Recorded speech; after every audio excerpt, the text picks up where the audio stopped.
Europe 1, la France bouge. Raphaël Duchemin. Et c'est l'heure, Raphaël, de découvrir l'entreprise qui va bien. Et cette entreprise, eh bien, c'est Solistic. Maurizio Pupo, bonjour. Bonjour. Merci d'être avec nous.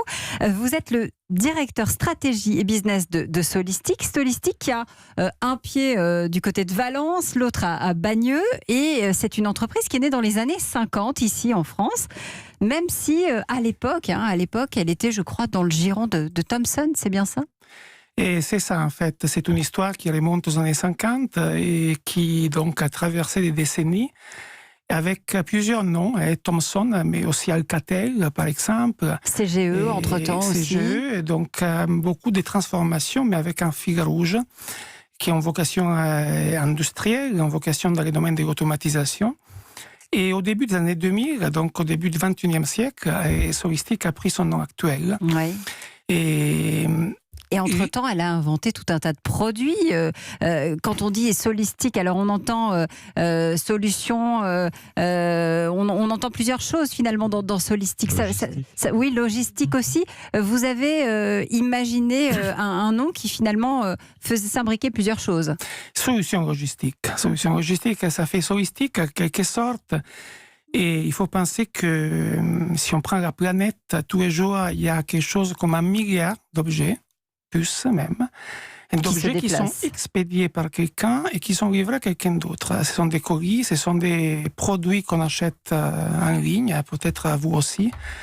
Et moi, parfois, mes filles surtout, sûrement, et sans doute. Et ce sont des revues auxquelles on est abonné, ce sont des courriers, parfois qui sont plutôt des factures, des nouvelles moins agréables, parce qu'aujourd'hui, il y a moins de monde qui écrit des lettres d'amour, des choses comme ça.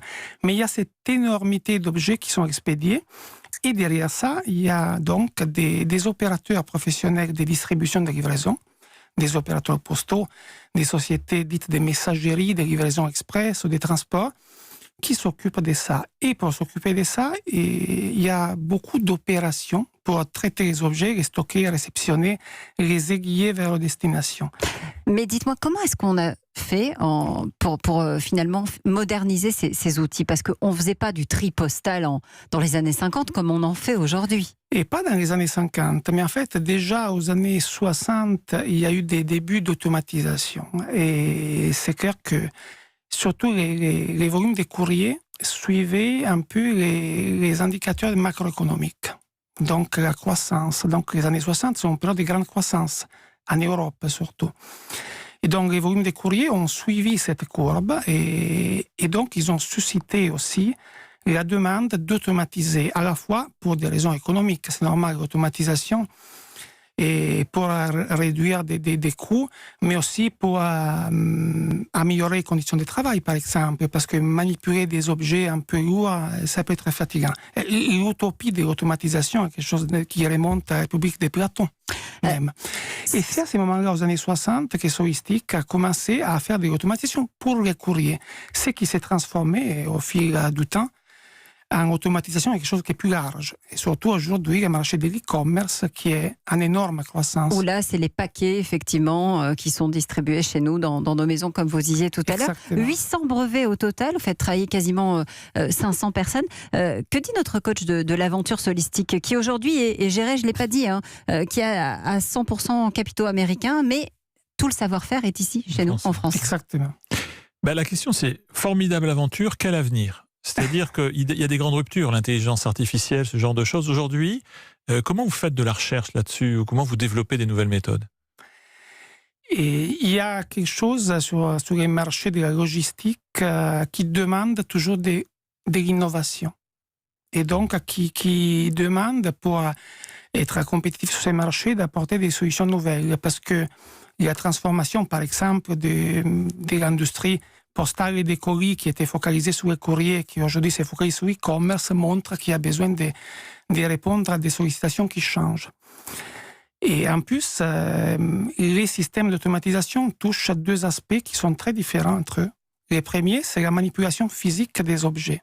Et donc, les convoyages, les transports, et aujourd'hui surtout la robotique, qui ont une tendance technologique très forte, pour traiter de manière automatique les objets.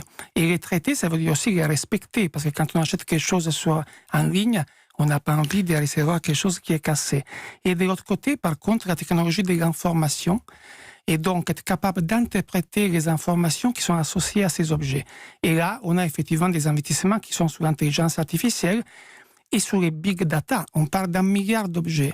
Vous réinvestissez 6%, c'est ça, des quelques 100 millions d'euros de chiffre d'affaires que vous faites par an? Et on a investi de manière significative, ce qui peut arriver parfois au 6% de notre chiffre d'affaires, sur l'innovation. Donc aujourd'hui, surtout sur le côté robotique et sur le côté intelligence artificielle et big data. Donc, être capable de traiter les objets physiques et de traiter les informations qui sont associées, ça c'est l'enjeu de l'avenir. Et vous êtes l'usine 4.0 de demain, elle ouvre en 2020, c'est ça? Oui, on veut être peut-être à l'usine 5.0. 5.0 du côté de Valence, toujours, du côté de Valence, parce fidèle à vos fondamentaux. Et oui, toujours, parce que une chose importante de Solistic, c'est une réalité industrielle et technologique qui a ses racines et son activité au quotidien en France. Et moi, je ne suis pas français, vous entendez mon accent, mais personne n'est parfait. Italien. Mais la réalité solistique est complètement française et on ne délocalise pas, par exemple, parce qu'on vise plutôt sur l'innovation et la technologie. Et c'est pour ça que vous êtes avec nous aujourd'hui dans La France qui bouge. Merci Maurizio Pupo d'être venu nous parler de Solistic, c'est l'entreprise qui va bien.